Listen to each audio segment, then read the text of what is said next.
Hello everybody, welcome to a very special episode of Let's Play Breath of Fire 3 with Mickey D, where I'm going to talk about the usefulness of the Faerie Village and how to get it up and running. So, first things first, you always, whenever you want to check back at the Faerie Village, you always want to check your billboard here, and it said there, Jill's got new merchandise. I figured I'd show my Faerie Village right now. I'm not completely done with it, but I'm at just about I'd say I'm about 75% done with pretty much everything that I want to do, really. Let's just look at the very basics of things. Your fairies have 4 bars here. The hunting bar, which is red, the clearing and building bar, which is green, the blue bar, dark blue bar, which actually has to do with a specific job called merchants, and as well as the bright blue bar there, or sorry, the sky blue, which kind of has to do with the beginning phases where you want to develop culture and jobs. So that's kind of what the bars do. You always want to have, as a general note, here's some things. You always want to have about 30% of your fairies hunting for the others, so that you can maintain food ratio. See, my food there is at 99, so I want to have that high, and by doing that, if you're in the beginning stages of your fairy village, you'll also create a lot of fairy births as well. The second thing that I'll talk to you guys about is the culture level. As you can see there, my culture level is at max level, which is at 7. The reason why I like the culture to be developed so quickly is so that once your culture is developed at a high level, like 5 or 6, or where I'm at 7, you can come back here just about every 5 fights, and there's going to be some sort of growth. So that's pretty nice, because normally, if your culture level is at 1, you can fight 10 battles and come back over here, and there's not so much progress. I feel like the culture level really speeds up the growth process, so that's really nice. After you get the culture level high, and by the way, to do culture, you just have one of your houses here. As you can see here, I have 4 rooms. At the beginning, you'll just have this one house, and what you want to do is you want to use the scholar job and just use culture there. So it's going to be this little book, and that's why you want to put people with high sky blue bars in here.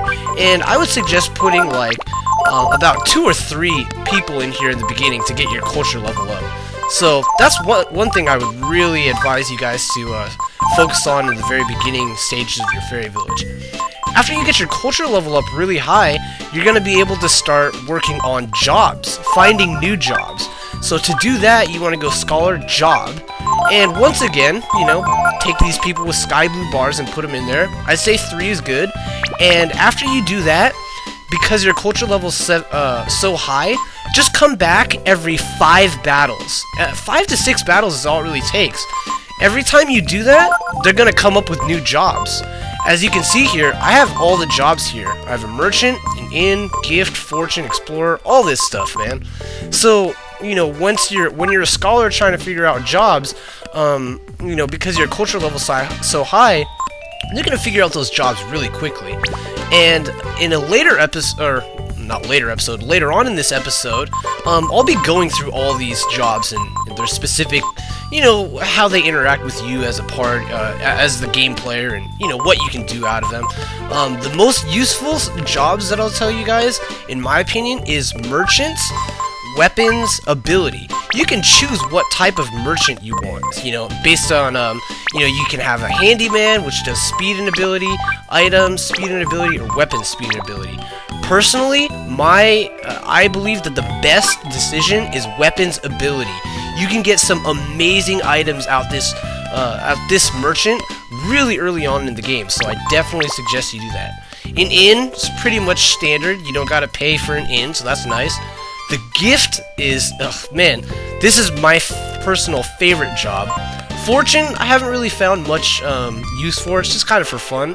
Explorer, also an amazing job, which I'll be going into later. Basically, you can send a fairy out to go explore in the world. They'll come back with items. Granted that they don't die. Sometimes they do die, though.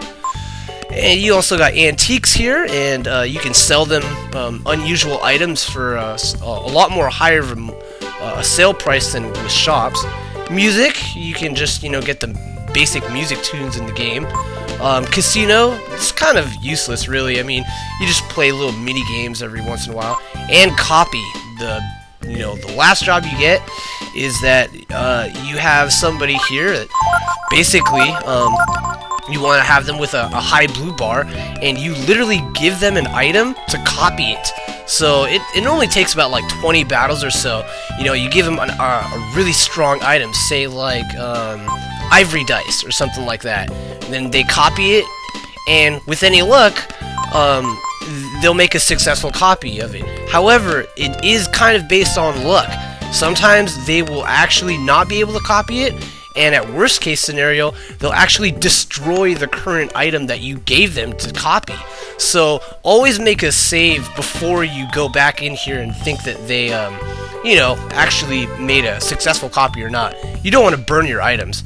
So anyways, right now I'm in the clearings process because as you can see here, if I talk to my fairies, she says, "Woo, I'm gonna take a break." I have to clear more land before I build more to the house. So, anyways, I'm in the clearing process, and I got one person, one fairy, working my my weapons store right now, and that's kind of where I am right now in the Faerie Village. I'm just about like 80% through. After I clear some land, I'm gonna be building some more rooms. But yeah, that's about it. And later on in this episode, I'll just show you guys more about the jobs and everything like that. So yeah. Okay, so I'm back in the Faerie Village here, and it looks like I made a new room, or several actually. And now I think, since I have quite a few rooms, I'm not quite done building on the house there that they have. But now I can showcase some of the jobs, and I'll be honest, I'm not going to probably showcase all the jobs, but I'm going to showcase all the most useful ones. For instance, like I don't really have to showcase that. You guys understand what that is. I'll talk to you guys about the gift shop, which I already have one open on the very left there. I'll do Explorer. You always want to do distant Explorers, because that's going to get you the best items. And I'll do Antiques, because I have a few things I need to sell. And oh yeah, I already have a copy shop open right here, so I'll do that. I'll showcase that too. I also have that merchant there right above this one, so I guess I could showcase music and the casino. So, oh whoops, I actually have to put fairies in there too, of course. I have most of them all pretty much building because I was trying to speed up the process here. So you just need to really put one per thing. She's doing casino, so she doesn't need to have any skills. She's doing music, so she doesn't really need to have any skills.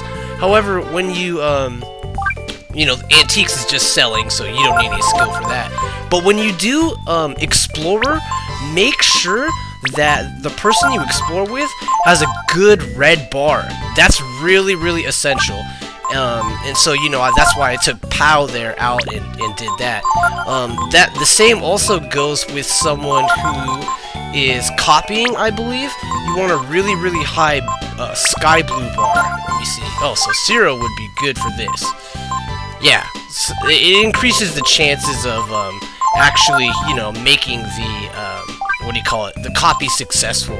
So the two things is, when you want copy successful, just have a good sky blue bar, and when you want hunt successful or explorers successful, make sure their red bar is pretty high.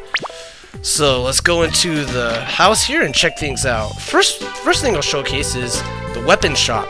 Now, my weapon shop, I've built up all the way, as in, I've got all the things that I get here. This is the weapons ability shop. Has some awesome items here that I actually haven't even purchased. The amber breastplate, really good defense. The Katso bagger, or whatever, really good weapon for Re. And protectors are really good, too. Tiger cap, raises power. How can you go wrong with these equips? For instance, the Ouroboros here, that's Nina's best weapon. So I'm definitely going to be taking advantage of the store, and like I said, man, this is pretty much all you can expect from the weapons ability store, but all these equips are so worth it. So that's the weapons, or the merchant class. Let's see what this person is. If you give me one of your items, I'll make a copy of it. So this is my copy shop. What you need to do is, you give her an item, and a few battles later, about like 10 or 15 battles later, hopefully she copies it correctly. So I am gonna give her, let's give her one of these ivory dice. So yeah, I do want an ivory dice, and I'll have her try and work on copying that. So she says here, don't switch the copy shop, because if you do, you will lose the item. So that's pretty important. The same goes for merchants. Oh, this is my antique shop. For instance, if you change your merchant around and you accidentally change the job, you'll lose pretty much all of the merchant stuff that she had been collecting. So this is the antique shop here, and everything that says appears valuable, such as this plate, I'm pretty sure, gems for instance, you can sell them for a little bit more. Clay vase, things like that. And old painting for instance, you can sell for 6,000, so I'm gonna do that right now. So that's pretty nice too, and if you have any of those items that say appear valuable or something, it's kind of nice to get some extra cash. This is my explorer. She says, where do you want me to go to next? She's kind of on her own. She goes and explores on her own. But, like I said, I'll come back after like 10 or 15 battles to, see how she develops. So this person, she's the music player. As you continue battling, you'll be able to get used to more songs. So, once again, I'll showcase that once I fight a few battles. And this person is the casino, I believe. They just have some fun games. You can win some items. However, nothing too noteworthy. But the fact of the matter is, you can choose to play. I'm not gonna do that. No, I don't care. But basically, you play these little games, and okay, I just want to get out of this. But you can play this game, and you can try and figure out how many hits and blows there are. Like I said, I'm not too good at it. I actually know how to play it. Have you ever heard of a game called Mastermind? It's the same exact game, but just with numbers instead of colored pegs. But basically, you have to guess the number that's hidden there. And if you do so in a really quick manner, like on the first or second guess... Oh no, I don't want to play again! Oh my god. Alright, well I'm going to fast forward out of this, but basically if you guess in the first guess, you'll get a good item.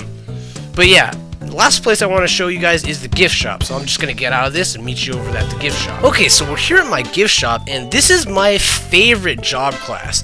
Basically, how it works is that a gift shop, once you open it up, the game, the fairies here will give you a gift based on how many battles that you fought. So I have fought about 70 battles or so. So since I've opened the gift shop, so I'm gonna talk to her here, and she gives me a swallow eye. So they can give some incredible items. For example, if you open up a gift shop and you come back in 7 battles, they'll give you fish heads. Or if you come back in like around 40 battles or so, they'll give you like a magic shard. And as you saw there, I got a swallow eye. So there are some really good stat boosting items you can get here. And the best way that I like to take advantage of it is by putting multiple fairies inside the gift shop, like 3 at a time or so. And by that way, I'll get like 3 swallow eyes, or 3 3 swallow eyes, or 3 magic shards or whatever. But now that I've showcased things, let's do some battles to see if I can get a good exploration item and get a good copy of that ivory dice. So I'll meet you back here after I fight like 15-20 battles or so. Okay, so it's been about a good 20 battles. Let's see how the copy and exploration job went. Let's talk to the copy person, and she says she did it, so I'm gonna get my ivory dice ×2. That's awesome. Let's check out the exploration. Now, I should mention that you definitely want to save state before talking to this girl, so I'm gonna do so right now, actually. As a matter of fact, I would suggest actually saving on the world map before even entering the Faerie Village, because sometimes there's a small chance that the fairy that you set out to explore can actually die, and you definitely don't want that.